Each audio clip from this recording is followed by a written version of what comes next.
কষ্ট লাগছে, কারণ মা এমন সময় কালকে চলে যাবে। তো মার কাছে এটাই বলি যে সবাই যেন ভালো থাকি, সুস্থ থাকি, আর আসছে বছর তো আবার হবে। প্রতিবারের মতো এবারের দুর্গাপূজাটা ওভাবে করে হচ্ছে না। আসলে অনেক জায়গাতেই দেখতে পাচ্ছি আমাদের অনেক ধরনের ইনসিডেন্টের কথা, কিন্তু ব্যক্তিগতভাবে যদি আমি বলি, আমি দুদিনই বেরিয়েছি, অষ্টমী আর নবমী।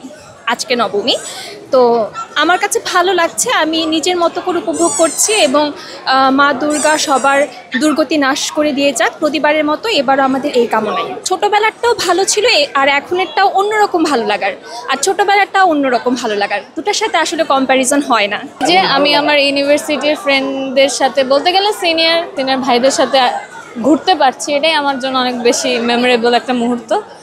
আর কালকে দশমী, আমি আমার বেস্ট ফ্রেন্ড বা বাকিদের সাথে যাব, সো এটাই আমার জন্য খুবই মেমোরেবল থাকবে।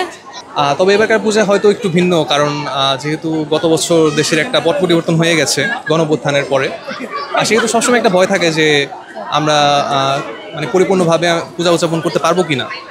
কিন্তু হ্যাঁ, এখন অবধি আমরা কোনো সমস্যা দেখতে পাইনি এবং বন্ধুবান্ধবদের সাথে ঘুরতে বেরোচ্ছি, পরিবারের সাথে আমরা একত্রিত হয়েছি, এটাই আসলে আসল কথা। না, আস্তে আস্তে তো আসলে কমে আসে বয়সের ইয়েতে, দায়িত্ব, বাচ্চা কাচ্চা কমে তো যায় অবশ্যই, আগের মতো অত বেশি আর থাকে না। হ্যাঁ, বা অবশ্যই এটা বাচ্চাদের জন্যই বেশি আনন্দ, নিজেদের থেকেও ওদের জন্যই বেশি আনন্দ। Thank you so much. বিদায় সবসময় বেদনার। কালকে দশমীর পরে দিয়ে দিতে হবে।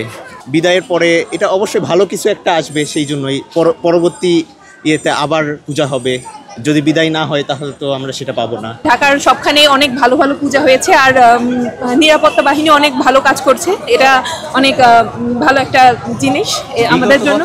অনেক নিষেধাজ্ঞাও দিয়েছে, অনেক যে তাড়াতাড়ি যেমন বিসর্জন দিতে হবে, প্রত্যেকবারের মতো এত রাত করা যাবে না, সব মিলে ঠিক আছে। এটা যেহেতু এখন আর কি আমাদের এইগুলো মানতে হবে, তো ঠিক আছে।